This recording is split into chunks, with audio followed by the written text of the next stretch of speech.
बिस्मिल्लाहिर्रहमानिर्रहीम। कैसे हैं भाई आप लोग? रटना नहीं है, समझना है। Syntax book board first year chemistry, new book, chapter number 4 states of matter gas.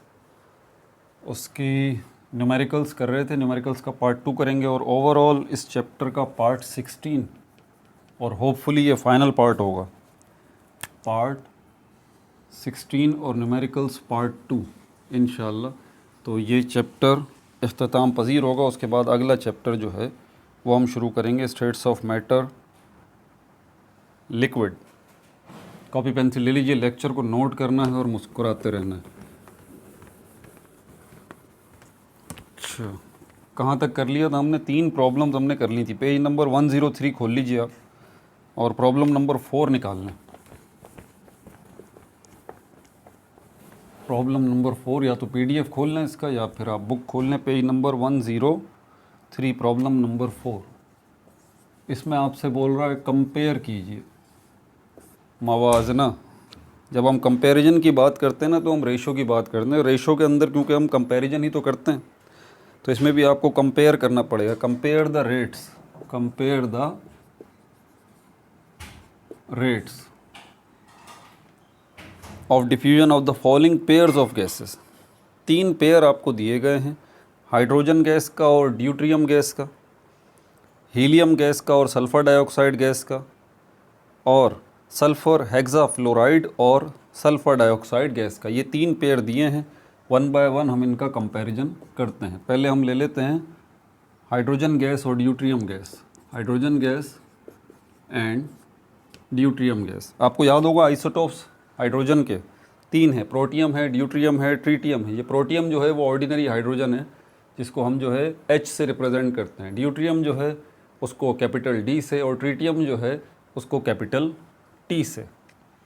तीनों में बुनियादी फ़र्क क्या है? हाइड्रोजन में, ड्यूट्रियम में और ट्रीटियम में सिर्फ एक न्यूट्रॉन का फ़र्क है। इसके पास भी एक इलेक्ट्रॉन है, इसके पास भी एक इलेक्ट्रॉन है, इसके पास भी एक इलेक्ट्रॉन है। प्रोटॉन भी एक है, प्रोटॉन भी एक है, प्रोटॉन भी एक है। न्यूट्रॉन इसके पास कोई नहीं है, न्यूट्रॉन इसके पास एक है, और इसके पास न्यूट्रॉन जो है वो 2 हैं।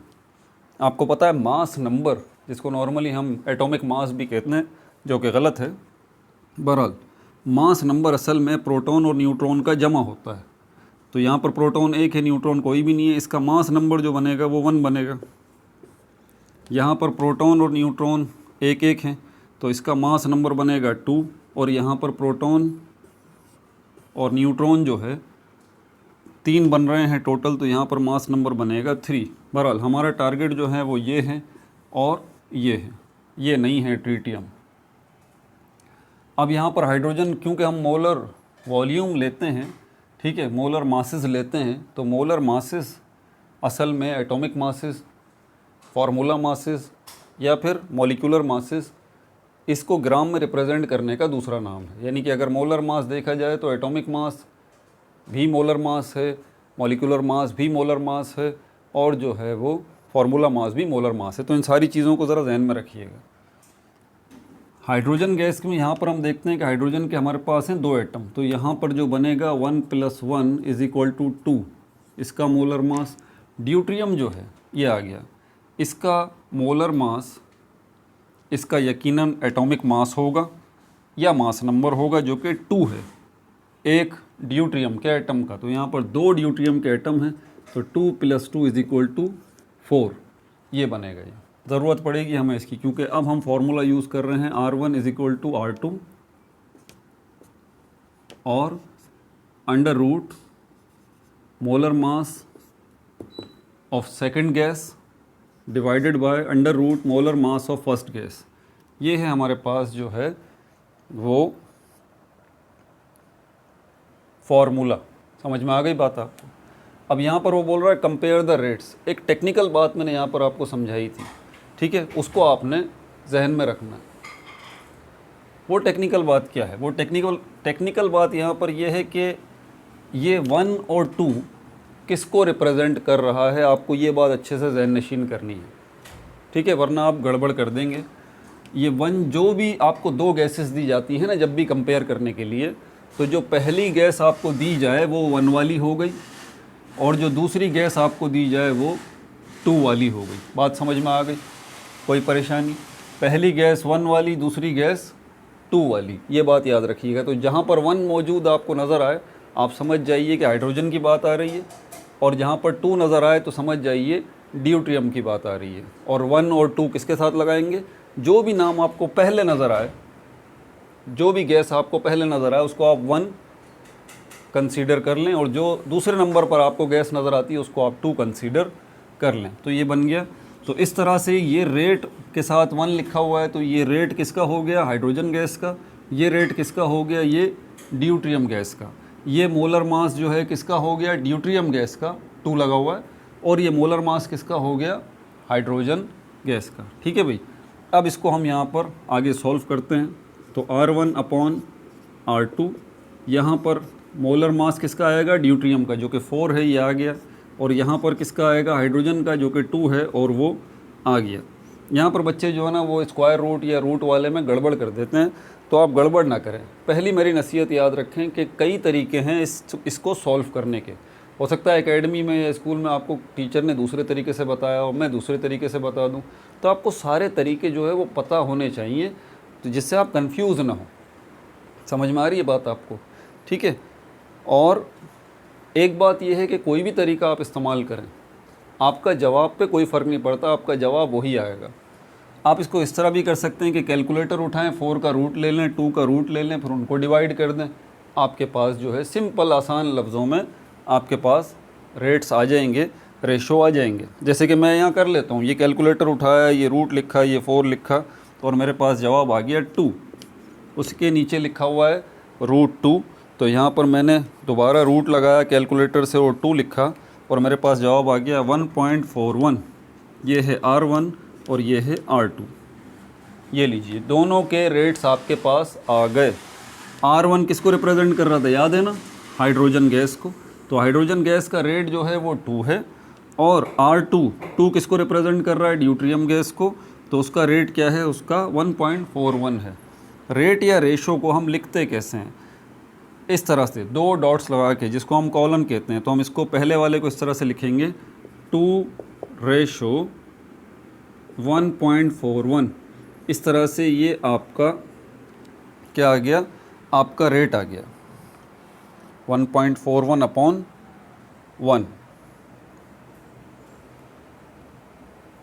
अब यहाँ पर 2 डिवाइडेड बाय 1.41/1,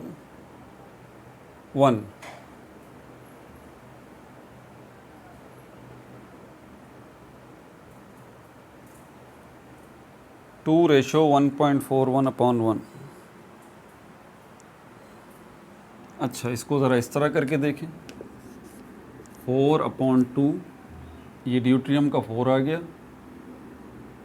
2 + 2 4, और ये 2 आ गया हाइड्रोजन गैस का। बिल्कुल सही है। 2 1 ज़ा 2, 2 2 ज़ा 4। तो यहाँ पर ये 2/1, इसको मैं यूँ भी लिख सकता हूँ 2/1, क्योंकि ये रूट ख़त्म हो जाएगा, और उसके बाद इसका जवाब आ जाएगा 1.41। 2 का रूट निकालेंगे और नीचे 1 आ जाएगा, तो ये रेशो बनेगा 1.41:1। अब इससे क्या बात समझ में आती है? यही बात समझ में आती है भाई, शुरू में जो मैंने कंक्लूजन निकाला था वो गलत था। आसान सी बात है, मैंने तो डायरेक्टली इसका रूट निकाला था, इसका रूट निकाला था, डिवाइड कर दिया था। तो 2 को 1.41 पे अगर डिवाइड करता हूँ या एक बात और भी है, मैंने तो डायरेक्ट किया था। अगर मैं इस तरह से कर रहा हूँ कि ये पूरा अगर मैं अंडर रूट ले लेता हूँ, ये 2 आ जाता है, यहाँ पर दोबारा इसको रिवर्स करता हूँ, ये 1 और ये 1.41, जो कि आपकी बुक में भी आंसर है। मुझे तो यही जवाब चाहिए, 1.41 पहले आ जाए और 1 जो है वो बाद में आ जाए। तो क्या मैं इसको थोड़ा सा आगे ले चलूँ? 2 को अगर मैं डिवाइड कर दूँ, अभी तक मैंने ये काम नहीं किया ना, डायरेक्टली यही लिखा है। तो 2 डिवाइडेड बाय 1.41, 1.41, इसका जवाब क्या आ रहा है आप ज़रा देखिए। 2 को मैंने 1.41 पे डिवाइड किया तो इसका जवाब आया 1.41। ये इसका जवाब आया।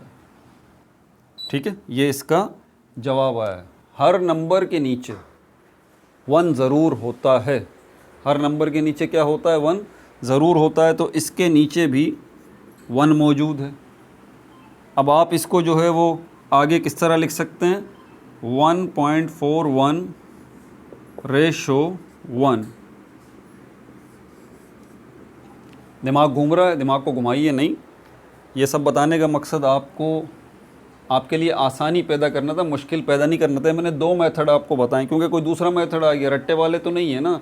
आप समझने के लिए आए हैं तो समझें, सारे तरीक़ों को सीखें। इस तरह भी हो सकता है, इस तरह से भी हो सकता है। फिर सर पकड़ के बैठे हुए होंगे, सर ये क्या हो गया, तो जवाब मिल ही नहीं रहा। तो हर तरह से करके देखें। मैंने तो सीधा सीधा किया भाई, कैलकुलेटर पे इसका रूट निकाला, 2 आ गया, इसका रूट निकाला 1.41, ठीक है। फिर मैंने बोला कि ये 2:1.41 आ गया हमारे पास।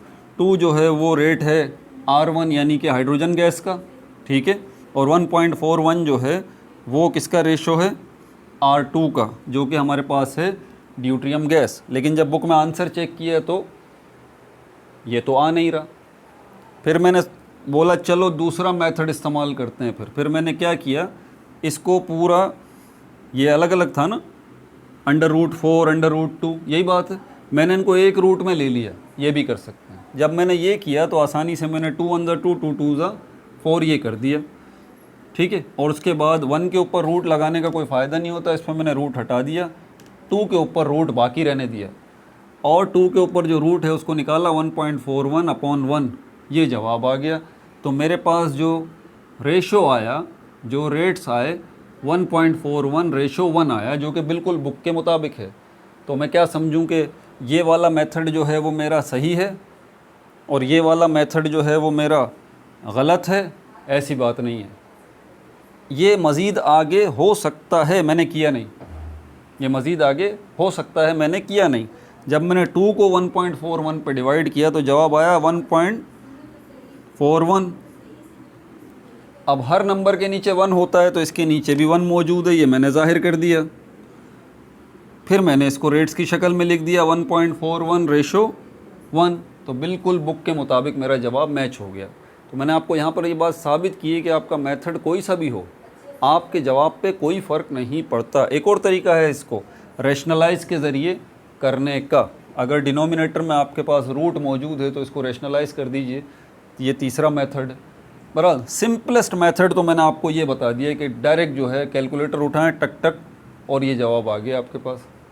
समझ आ गई बात? अगर नहीं आई तो फिर थोड़ा सा बैक करें वीडियो को और तसल्ली से दोबारा मेरी इस बात को समझें, सीखें। आपको एंट्री टेस्ट क्वालिफाई करना है, मुकाबला होता है एंट्री टेस्ट के अंदर, सिर्फ एंट्री टेस्ट पास नहीं करना, मुकाबला करना है, ठीक है भाई। आगे चलते हैं। तो यहाँ पर हमारे पास रेट्स जो आ गए वो हाइड्रोजन का क्या आ गया, 1.41, और ड्यूट्रियम का क्या आ गया, 1 आ गया। यानी कि अगर देखें तो 1.41 हाइड्रोजन गैस की रफ्तार ज़्यादा है, वो तेज़ी के साथ डिफ्यूज़ होगी, बड़ा नंबर आ रहा है ना आपके पास। और ड्यूट्रियम जो है उसकी रफ्तार धीमी है, कम है, क्योंकि छोटा नंबर आ रहा है आपके पास। वजह इसकी कोई पूछता है क्या? आसान सी बात है भाई, हाइड्रोजन गैस जो है वो हल्की है, वो तेज़ दौड़ सकती है, उसका डिफ्यूजन रेट ज़्यादा है। और ड्यूट्रियम जो है वो भारी है, तो वो स्लो दौड़ेगी, उसका डिफ्यूजन रेट स्लो होगा। अब ये भारी, ये हल्की क्यों है और ये भारी क्यों है? इनके मोलर मासेस ये लिखे हुए। हाइड्रोजन गैस का मोलर मास 1 है, ड्यूट्रियम गैस का मोलर मास 2 है, ठीक है। यहाँ पर भी देख लें, हाइड्रोजन गैस के पास 1 इलेक्ट्रॉन 1 प्रोटॉन है, तो ये हल्का होगा। और ड्यूट्रियम जो है इसके पास 1 इलेक्ट्रॉन 1 प्रोटॉन और 1 न्यूट्रॉन है, तो ये भारी होगा। ठीक हो गई भाई बात? आगे चलते हैं।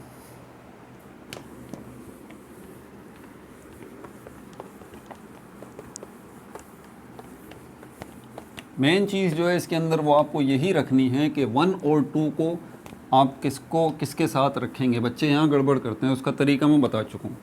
पहली गैस, जो भी आपको गैस का नाम नज़र आए तो समझ जाइए कि वो 1 है। अब जैसे 2 है हमारे पास, ये सेकंड में हमारे पास हीलियम है और दूसरी सल्फ़र डाइऑक्साइड गैस है, एंड सल्फ़र डाइऑक्साइड गैस। इसका रेट अगर निकालना है R1/R2, पहले नंबर पे क्या है, हीलियम गैस। तो यहाँ पर R1 किसको रिप्रेजेंट कर रहा है, हीलियम गैस को। 2 किसको रिप्रेजेंट कर रहा है, सल्फ़र डाइऑक्साइड गैस को। यहाँ पर मोलर मास आ गया। 2 किसको रिप्रेजेंट कर रहा है, सल्फ़र डाइऑक्साइड को, और 1 किसको रिप्रेजेंट कर रहा है, हीलियम गैस को। R1/R2 यहाँ पर इसका मोलर मास सल्फ़र डाइऑक्साइड का आएगा, तो सल्फ़र का एक एटम है, इसका वज़न है 32। यहाँ पर ऑक्सीजन के 2 एटम है, 16 + 16, तो ये भी हो गया 32, ये हो गया 64। तो यहाँ पर आप लिखिए 64 अपॉन m1 किसको रिप्रेजेंट कर रहा है, हीलियम को। हीलियम याद रख लीजिए, हीलियम के पास 2 इलेक्ट्रॉन, 2 प्रोटॉन और 2 न्यूट्रॉन होते हैं। इनको आप जमा करेंगे तो आपके पास जो है वो 4 जवाब आएगा। तो यहाँ मोलर मास जो है इसका जो है वो 4 है। आसान सी बात है, कैलकुलेटर उठाइए, ठीक है। वैसे मैं आपको वैसे ही बता देता हूँ, 8 8 ज़ा 64 होगा ये, तो इसका 8 जवाब आएगा, 2 2 ज़ा 4 होगा ये, तो इसका 2 जवाब आएगा, R1 अपॉन R2। अब इसको कट कर लीजिए, 2 1 ज़ा 2, 2 4 ज़ा 8, तो R1 upon R2 is equal to 4 upon 1, ठीक है। और ये क्या बन जाएगा, 4:1। 4 किसको रिप्रेजेंट कर रहा है, R1 को, 1 किसको रिप्रेजेंट कर रहा है, हीलियम को। तो ये 4 जो है हीलियम का रेट आ गया, और 1 किसको रिप्रेजेंट कर रहा है, 2 को। 2 किसको रिप्रेजेंट कर रहा है, सल्फ़र डाइऑक्साइड को। तो यहाँ पर हमारे पास जो है 1 जो है सल्फ़र डाइऑक्साइड को, तो बड़ा नंबर जिसका है उसका डिफ्यूजन रेट भी ज़्यादा है, ठीक है।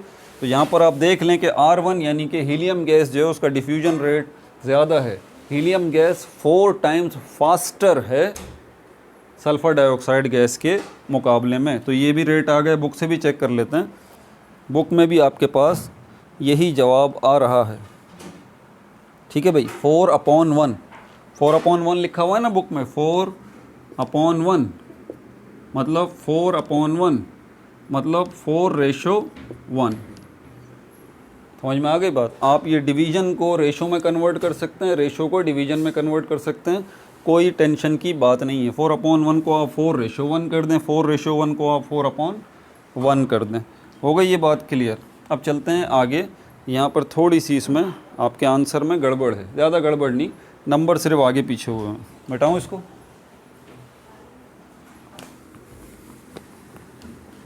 तीसरा जो पेयर है हमारे पास,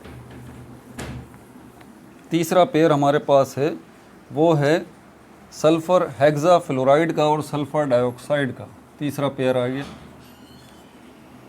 सल्फ़र हेक्सा मतलब 6, फ्लोराइड मतलब फ्लोरीन से निकला है, sulphur hexafluoride and sulphur dioxide. तो R1 upon R2 is equal to √M2 upon M1। अब यहाँ पर सल्फ़र हेक्साफ्लोराइड पहले नंबर पे है तो 1 इसके साथ आ गया, दूसरे नंबर पर सल्फ़र डाइऑक्साइड है तो 2 इसके साथ आ गया, ठीक है भाई। तो R1 upon R2 is equal to 2 किसको रिप्रेजेंट कर रहा है, सल्फ़र डाइऑक्साइड को। क्या इसका मोलर मास है 64। M1 किसको रिप्रेजेंट कर रहा है, सल्फ़र हेक्साफ्लोराइड को। इसका मोलर मास अगर आपको निकालना है तो रफ वर्क करना पड़ेगा थोड़ा सा, क्योंकि फ्लोरीन के 6 एटम हैं, एक सल्फ़र का एटम है, इसका तो 32 हो गया। फ्लोरीन के 6 एटम हैं, फ्लोरीन के एक एटम का मोलर मास है 19, फ्लोरीन के एक एटम का।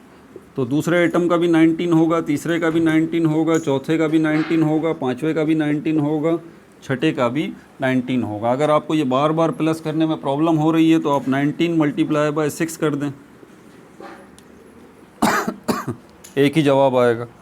और 19 × 6 114 इसका जवाब आ गया। 114 + 32, 114 + 32 146 इसका जवाब है, 146, ये आ गया 146। अब डायरेक्ट करना है कैलकुलेटर से, 8 8 ज़ा 64, यहाँ तो 8 आ जाएगा। 146 का रूट निकाल लीजिए, 146 12.08, 12.08, ये आपके पास जवाब आ गया। अब आप 8 को 12.08 पे डिवाइड कर दें, 8 डिवाइडेड बाय 12.08, ठीक है। 08 के बाद भी कुछ डिजिट थे, उनको मैंने फ़िलहाल इग्नोर कर दिया, तो 0.66 इसका जवाब आ रहा है, 0.662। तो ये सही नहीं आ रहा, बुक के मुताबिक नहीं आ रहा, गड़बड़ हो रही है। मुझे 12.08 के बाद के डिजिट भी लेने पड़ेंगे यहाँ पर, ठीक है। तो 146 12.0830। कभी कभी मैं इसीलिए कहता हूँ पॉइंट के बाद कम से कम 4 डिजिट आप ले लें तो आपका आंसर जो है वो गड़बड़ नहीं करेगा। 12.0830, 12.0830 पूरे लिख दूँ अगर कोई फ़र्क नहीं पड़ता। 4597 पूरे ही लिख दिए मैंने, ठीक है। अब 8 को आप डिवाइड करें 12.08304597 0.66। नहीं भाई अब भी जवाब वो नहीं आ रहा।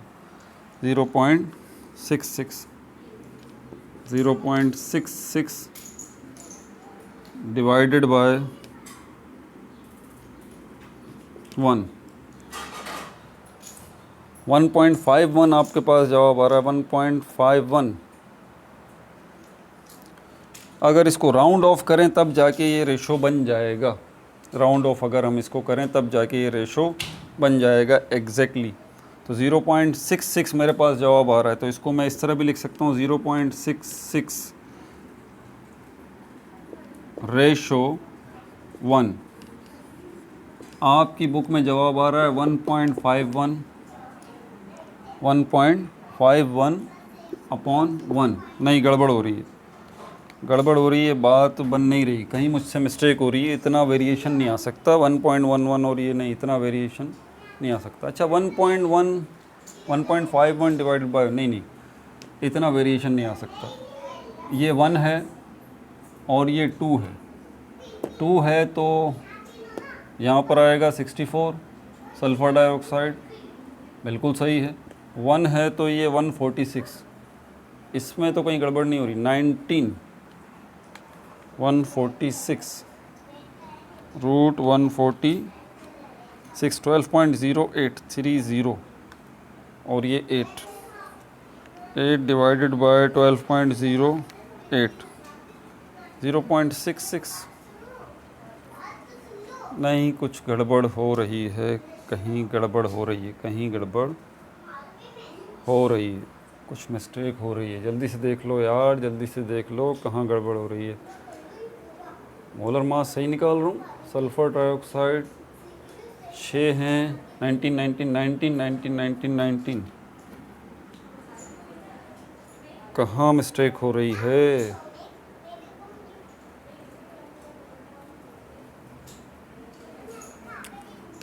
चलो इसको इस तरह से करें 164 अपॉन 146। 2 का टेबल पढ़ें। 2 7 ज़ा 14, 2 3 ज़ा 6, 2 8 ज़ा 16, 2 2 ज़ा 4। ये हो गया 82 अपॉन 73। नहीं बात नहीं बन रही, बात नहीं बन रही, कहीं मिस्टेक हो रही है, कहीं मिस्टेक हो रही है मुझसे, कहीं मिस्टेक हो रही है।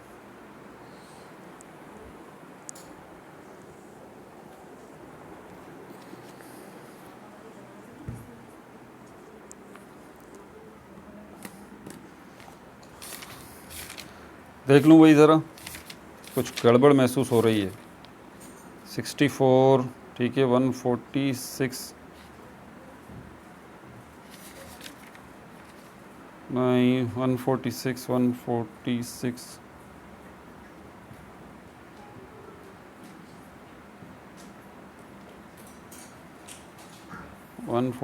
64 1.5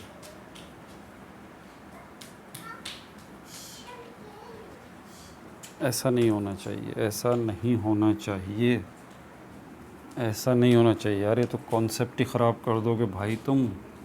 8 8 ज़ा 64, 146 का रूट 146 12.08 0.08 को अगर नेगलेक्ट करता हूँ तो यहाँ पर 2 के टेबल से लेके चलूँ। 2 4 ज़ा 8, इसको नेगलेक्ट कर दें। 2 6 ज़ा 12 और आगे लेके चलूँ। 2 2 ज़ा 4, 2 3 ज़ा 6, तो ये 2 अपॉन 3 बचता है। 2 और 3 को अगर आप डिवाइड करें ना, 2 डिवाइडेड बाय 3 0.66, यही जवाब आ रहा है यार। अरे भाई ऐसा नहीं करो, कहाँ मिस्टेक हो रही है।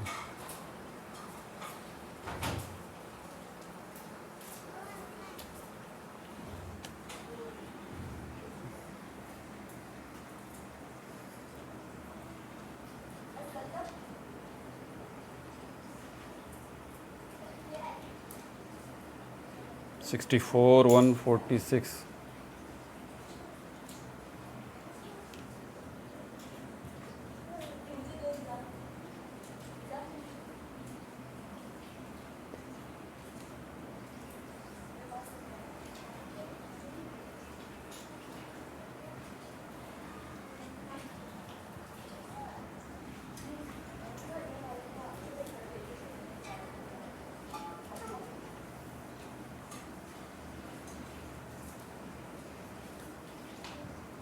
1.51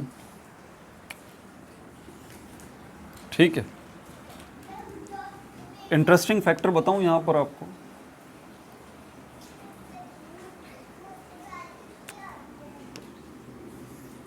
ये दोनों गैसेस के अंदर मैं अगर सल्फ़र डाइऑक्साइड को यहाँ लेके आता हूँ, सल्फ़र हेक्साफ्लोराइड को यहाँ लेके आता हूँ और सल्फ़र डाइऑक्साइड को यहाँ लेके आता हूँ, ठीक है, ये अब नंबर 1 पे आ जाएगी और ये आ जाएगी नंबर 2 पे, ठीक है, ये नंबर 1 पे आ जाएगी और ये नंबर 2 पे आ जाएगी। ये जब नंबर 2 पे आएगी तो इसका मोलर मास यहाँ पे आएगा 146, और ये जब नंबर 1 पे आ जाएगी तो इसका मोलर मास यहाँ पर आएगा 64, ठीक है, 64।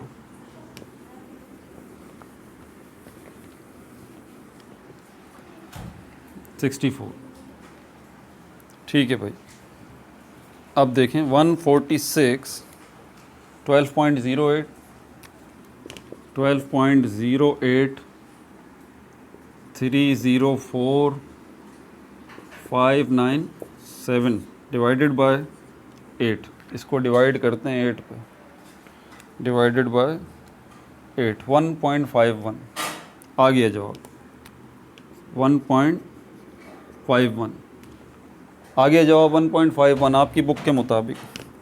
इस हर आंसर के नीचे 1 मौजूद होता है, ये रहा 1 इसके नीचे भी मौजूद है, तो ये बनेगा 1.51 रेशो 1,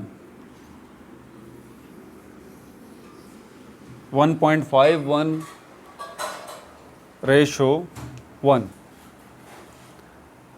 टेक्निकल मसला यहाँ पर है क्या, हम पहले जो एक माइंड सेट लेके चल रहे हैं कि भाई पहले जो भी आपको गैस मिलती है आप उसको 1 कंसीडर कर लें, दूसरी को जो है वो आप 2 कंसीडर कर लें, जैसे कि यहाँ पर मौजूद है। यहाँ पर इन्होंने क्या कर रखा है, जो दूसरे नंबर आप देखें ज़रा, आपको नज़र आएगा पेज नंबर 103, सल्फ़र डाइऑक्साइड जो दूसरे नंबर पे थी ना, उसको इन्होंने पहले रखा हुआ है, ठीक है, और जो सल्फ़र हेक्साफ्लोराइड है इसको इन्होंने दूसरे नंबर पे रखा हुआ है। नंबरों में तब्दीली आ गई, ये थी वजह जिसकी वजह से आपकी बुक के मुताबिक आंसर जो है वो बन नहीं रहा था। लेकिन सवाल ये नहीं है, सवाल ये नहीं है, सवाल ये है कि हम समझें क्या इसको, हम इसको समझें क्या। इसके लिए मुझे रेशो का कॉन्सेप्ट मज़ीद जो है वो एक्सप्लेन करना पड़ेगा आपको खुल के, ठीक है, खुल के मुझे ज़रा जो है वो यहाँ पर समझाना पड़ेगा। समझना चाहते हैं, रेशो बहुत बड़ा कॉन्सेप्ट है, इसके ऊपर मैंने वीडियोस बनाई हुई हैं बेसिक्स ऑफ मैथमेटिक्स के अंदर रेशो में। यहाँ पर मैं आपको बता दूँ, आप कंपेयर करते हैं जब दो चीज़ों को, जो ना दो चीज़ों को, अगर एक लड़का है और दूसरा लड़का है, दोनों की हाइट में फ़र्क है, एक जो है वो 4 फुट एक की हाइट है और दूसरे की हाइट जो है वो 6 फुट है। आप कंपैरिजन करना चाहते हैं तो एक की हाइट ले लें, दूसरे की भी हाइट ले लें, ठीक है, पहले इसको रख लिया, ये पहला नंबर जो है वो छोटे लड़के को रिप्रेजेंट कर रहा है, दूसरा नंबर जो है वो बड़े लड़के को रिप्रेजेंट कर रहा है। ज़रा समझिएगा इसको, अगर मैं घुमाऊँ यहाँ पर तो ये 4/6 आएगा, ठीक है, और उसके बाद ये 2 2 ज़ा 4 2 3 ज़ा 6, 2 को 3 पे अगर मैं डिवाइड करता हूँ यहाँ पर 2 डिवाइडेड बाय 3, 0.66 इसका जवाब आएगा, 0.66 डिवाइडेड बाय 1, हर नंबर के नीचे 1 होता है। तो यहाँ पर ये देखें ज़रा, ये 4 छोटे लड़के को रिप्रेजेंट कर रहा था जिसको ए से हम बता रहे हैं, और ये बी जो है बड़े लड़के को रिप्रेजेंट कर रहा है। तो आप यहाँ पर 0.66 डिवाइडेड बाय 1, इसको हम कहते हैं 0.66 रेशो 1, पहला लड़का जो है वो 0.66 छोटा है, बड़ा नंबर और छोटा नंबर हम देखते हैं ना, तो यहाँ पर इसका कंपैरिजन अगर हम करें तो यहाँ पर क्लियरली पता लगेगा 0.66 जो है वो छोटा नंबर है और 1 जो है वो बड़ा नंबर है। 1 जो है वो बड़े लड़के की हाइट को रिप्रेजेंट कर रहा है, 0.66 जो है वो छोटे लड़के की हाइट को रिप्रेजेंट कर रहा है। तो छोटे और बड़े नंबर से आप अंदाज़ा कर लेंगे कि किस लड़के की हाइट जो है वो ज़्यादा है और किस लड़के की हाइट जो है वो कम है। अब अगर मैं इसको रिवर्स करता हूँ, देखें, अगर मैं ये बात कहता हूँ कि छोटा लड़का जो है वो बड़े लड़के से 2 फीट छोटा है, छोटा लड़का बड़े लड़के के मुकाबले में 2 फीट जो है वो छोटा है। ध्यान से मेरी बात सुनिएगा, छोटा लड़का बड़े लड़के से 2 फीट छोटा है। इसी बात को मैं यूँ भी तो कह सकता हूँ कि बड़ा लड़का छोटे लड़के से 2 फीट बड़ा है, बड़ा लड़का छोटे लड़के से 2 फीट बड़ा है। अब अगर मैं ये मान के चलता हूँ तो यहाँ पर मेरे पास ये 4:6 नहीं आएगा, 6:4 आएगा, 6:4 आएगा। अब मैं इसको आगे लेके चलता हूँ तो ये 6/4, 2 2 ज़ा 4, 2 3 ज़ा 6, 3/2 इसका जवाब आएगा, 3/2। अब इसका जवाब आ रहा है 1.5, ठीक है, और हर नंबर के नीचे 1 होता है तो इसके नीचे भी 1 है, तो 1.5/1, तो ये 1.5:1। अब ये 6 बड़े लड़के की हाइट को रिप्रेजेंट कर रहा है और 4 जो है वो छोटे लड़के की हाइट को रिप्रेजेंट कर रहा है। ज़रा टेक्निकल नुक्ता समझें। तो अब 1.51 किसको रिप्रेजेंट कर रहा है? बड़े लड़के को। 1 किसको रिप्रेजेंट कर रहा है? छोटे लड़के को। आपने कुछ बात को समझा है यहाँ पर? मतलब ये नंबर्स जो हैं, ये नंबर्स जो आपको रेशो बता रहे हैं ना 1.51 और 1 और ये जो है, ये रेशो के अंदर ये नंबर्स सिर्फ आपको कंपेयर करके बताते हैं दो क्वांटिटीज़ के बारे में। ये नंबर्स चेंज भी हो सकते हैं अगर आप इनको आगे पीछे करेंगे ना, लेकिन जो रेशो कंपैरिजन आपको देने वाला है ना वो आपको लाजमी मिलेगा।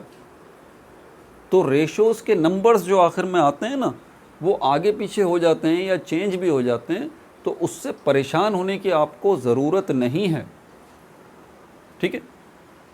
इसमें भी आप देख लें 0.66 छोटे लड़के को पहले रखा था, बड़े लड़के को बाद में रखा था, इस तरह से कंपैरिजन इसका हो गया।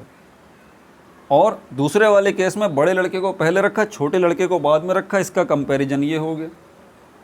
हमें ये पता होना चाहिए कि ये जो हमारा रेशो निकल रहा है, ये इसमें पहला नंबर किससे रिलेटेड है, दूसरा नंबर किससे रिलेटेड है। पहला नंबर इस केस में किससे रिलेटेड है, दूसरा नंबर इस केस में किससे रिलेटेड है। ये बात आपको ज़हन नशीन रखनी है बस, ताकि आप आसानी के साथ कंपैरिजन कर लें दोनों को।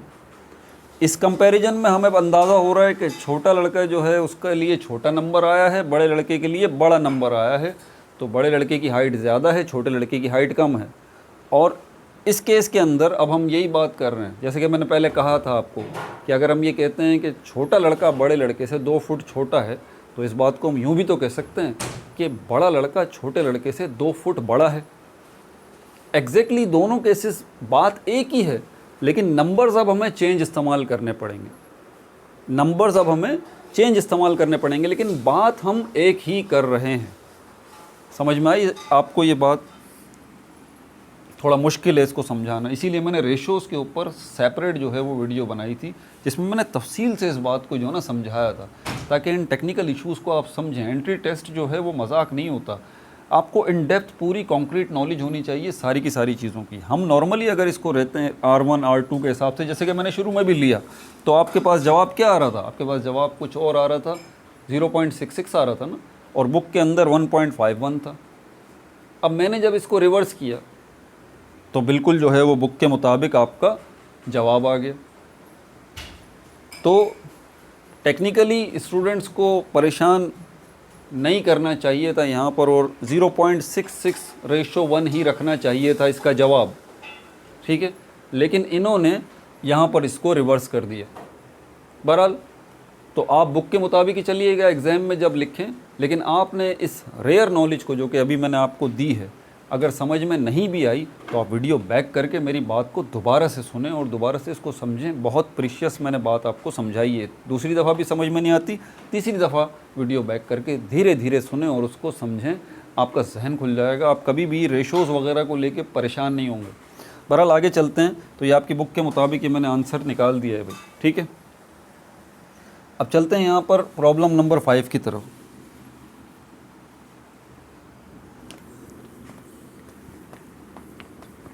और अभी भी अगर आपको किसी भी किस्म का डाउट हो कि पता नहीं सर हमें शायद कोई कहानियाँ सुना रहे हैं, तो आपके कोई अच्छे सीनियर प्रोफेसर लेवल के कोई मैथमेटिशियन हैं, ठीक है, प्रोफेसर हैं, प्रोफेसर ऑफ मैथमेटिक्स, आप उनसे डिस्कस कीजिएगा कि ये चैनल पे ये टीचर जो हैं ये रेशोज़ के हवाले से सर ये बात कर रहे हैं, क्या ये सही है? तो इंशाल्लाह मुझे उम्मीद है कि वो आपको यही कहेंगे कि हाँ ये सही बात कर रहे हैं। बहरहाल आगे चलते हैं। हमारे पास 5वां जो है वो problem, 4 containers of equal volume, 4 container हैं, ठीक है। उसने कहा है इनका वॉल्यूम इक्वल है, बराबर है। आर फिल्ड एज फॉलोज़ 1 2 3 4, 4 उसने हमें बताया है। फिर आखिर में बोल रहा है कि ए बताइए which container has is at the greater pressure, कौन सा कंटेनर है जिसमें ग्रेटेस्ट प्रेशर है और कौन सा कंटेनर है जिसके अंदर लोवेस्ट प्रेशर है। आपको ये बात बतानी है। 4 कंटेनर्स, लेकिन चारों कंटेनर्स जो हैं उनका जो है वो इक्वल वॉल्यूम है। ए में क्या बोल रहा है, ग्रेटेस्ट प्रेशर किस कंटेनर के अंदर है, ग्रेटेस्ट प्रेशर और लोवेस्ट प्रेशर।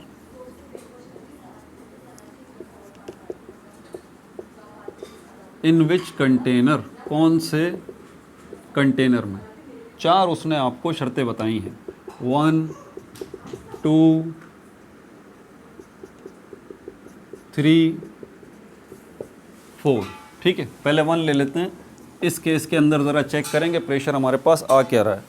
इसने बताया है 2.0 gram of hydrogen gas, 2.0 gram of hydrogen gas at 0 degree centigrade, at 0 degree centigrade. तो यहाँ पर PV is equal to nRT, ये अगर हम फार्मूला लगाते हैं। अब यहाँ पर उसने बताया है चारों कंटेनर्स का वॉल्यूम इक्वल है, तो आप वॉल्यूम सबका एक ले लें, 22.4 क्यूबिक डेसीमीटर, ये ले लें आप। STP के ऊपर जो वॉल्यूम लेते हैं ना 22.4 क्यूबिक डेसीमीटर, ये आप ले लीजिए। प्रेशर आपको फाइंड आउट करना है nRT अपॉन V, ठीक है।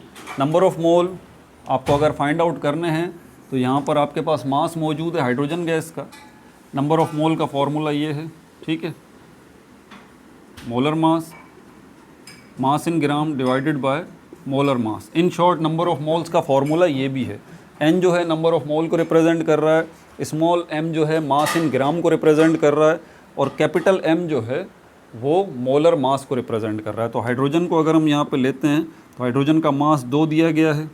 हाइड्रोजन का मोलर मास अगर निकालना है तो हाइड्रोजन का केमिकल फार्मूला लिख लीजिए H2, और यहाँ पर कितना निकलेगा 1 + 1 = 2। तो ये 2 आपने लिख दिया, 2 1 ज़ा 2, 2 1 ज़ा 2, तो 1 यहाँ पर 1 मोल आपके पास आ जाएगा। नंबर ऑफ मोल 1 है, 1 multiply by 0.0821 multiply by temperature 0 degree centigrade उसने बोला है, इसका मतलब 273 केल्विन होगा। ये 273 केल्विन डिवाइडेड बाय वॉल्यूम कितना, जो कि हम सपोज कर चुके हैं इक्वल वॉल्यूम उसने बोला है चारों कंटेनर्स का 22.4। प्रेशर देखते हैं क्या निकलेगा, 0.0821 मल्टीप्लाई बाय 273 डिवाइडेड बाय 22.4। आपके पास जवाब आ रहा है 1.005। 1.005, आप इसको 1 भी लिख सकते हैं, 1 atm, ये आपके पास जो है वो प्रेशर आ गया। ठीक है भाई, दूसरा केस देखते हैं।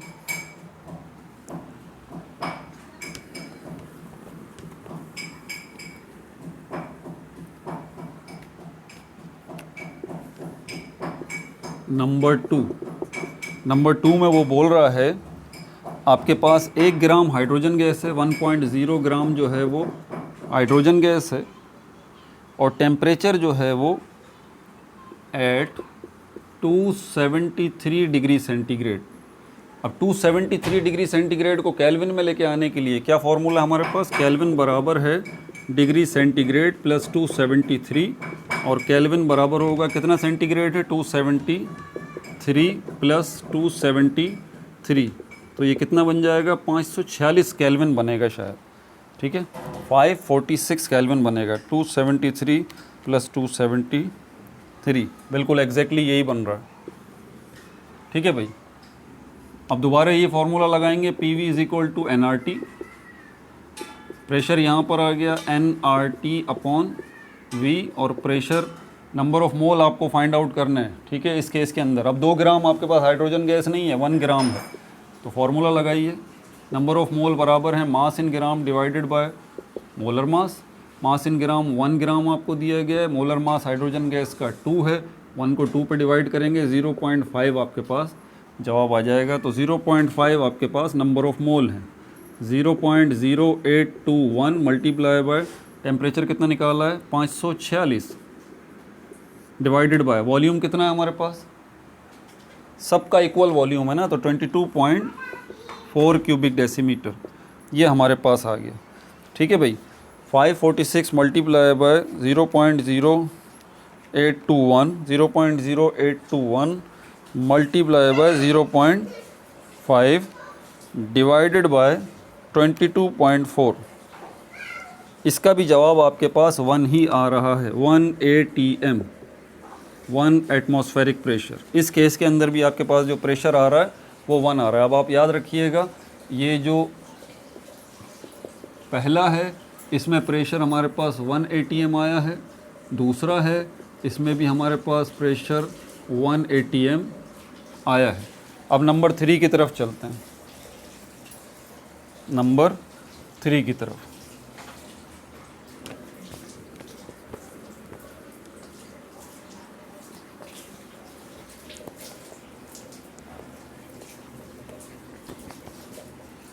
नंबर 3 इसमें बोल रहा है 24 ग्राम आपके पास ऑक्सीजन गैस है,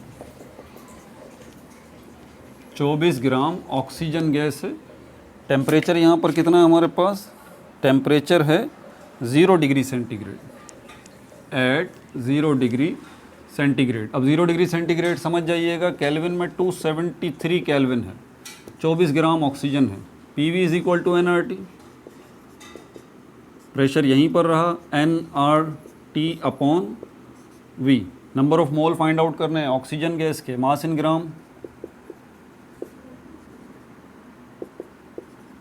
मास इन ग्राम कितना है 24, मोलर मास कितना है ऑक्सीजन गैस का 16 + 16 32, तो 24 को 32 पे डिवाइड कर दें, 24 डिवाइडेड बाय 32, 0.75 नंबर ऑफ मोल आपके पास आ गए। 0.75 multiply by 0.0821 multiply by temperature कितना है 273 डिवाइडेड बाय वॉल्यूम, तो हम बता चुके हैं सबका इक्वल है 22.4 क्यूबिक डेसीमीटर। मल्टीप्लाई करते हैं भाई इसको, 0.0821 multiply by 273, 16.8099 divided by 22.4, 0.75 ATM ये आपके पास प्रेशर आ गया। तीसरे का प्रेशर आपके पास कितना आ गया, ये 0.75 ATM। अब चौथे का ज़रा चेक करें, तभी तो हमें पता चलेगा कि किस में जो है वो ग्रेटेस्ट प्रेशर है और किस में जो है वो लोवेस्ट प्रेशर है, ठीक है, ये उसने हमसे पूछा है। तो क्या करें, फॉर्मूला लगाएं दोबारा। नंबर 4 पे वो कह रहा है 16 ग्राम आपके पास मीथेन गैस है, 16 ग्राम मीथेन गैस है, एट टेम्परेचर कितना है 273 डिग्री सेंटीग्रेड, 273 डिग्री सेंटीग्रेड, ठीक है भाई। अब इसको कन्वर्ट करेंगे केल्विन में, तो ये बनेगा 546 केल्विन। और 16 gram PV is equal to NRT, पहले फार्मूला लिख लें। PV is equal to NRT, प्रेशर बराबर है NRT अपॉन V, और प्रेशर नंबर ऑफ मोल आपको फाइंड आउट करने हैं। मास इन ग्राम 16 है, N is equal to M upon M। M कितना निकलेगा 16 divided by molar mass methane gas का, एक कार्बन का आइटम है, 4 हाइड्रोजन का आइटम है, 16 बनेगा। ठीक है, तो 16 1 द 16, 16 1 द 16, 1 आपके पास जवाब आएगा। नंबर ऑफ मोल 1 है, multiply by 0.0821 multiply by temperature कितना है 546 डिवाइडेड बाय वॉल्यूम कितना है 22.4। अच्छा भाई 0.0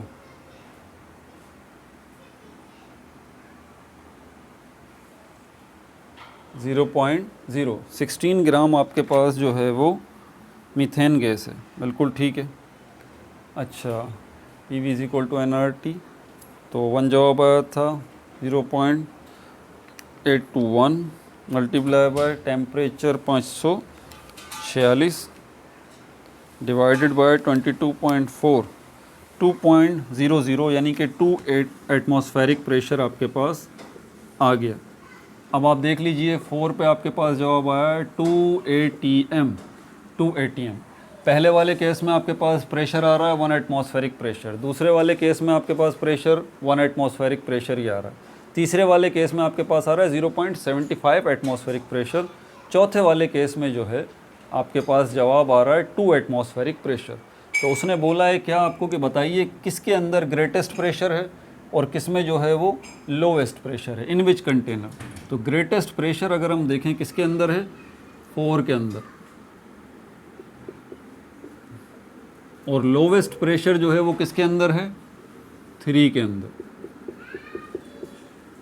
समझ में आ गई बात। आप इसको देख भी सकते हैं, यहाँ पर ये लिखा हुआ भी है, A जो है वो 4 है और B जो है वो 3 है। ठीक है भाई, यहाँ तक ही चलते हैं अभी, क्योंकि ये रेशो वाले ने थोड़ा सा डिस्टर्ब कर दिया। अब 6 7 8 ये प्रॉब्लम्स रह गई हैं, ये अगली वीडियो में इंशाल्लाह हम डिस्कस करेंगे। अपना बहुत ज़्यादा ख्याल रखिएगा। No like no subscribe, only share.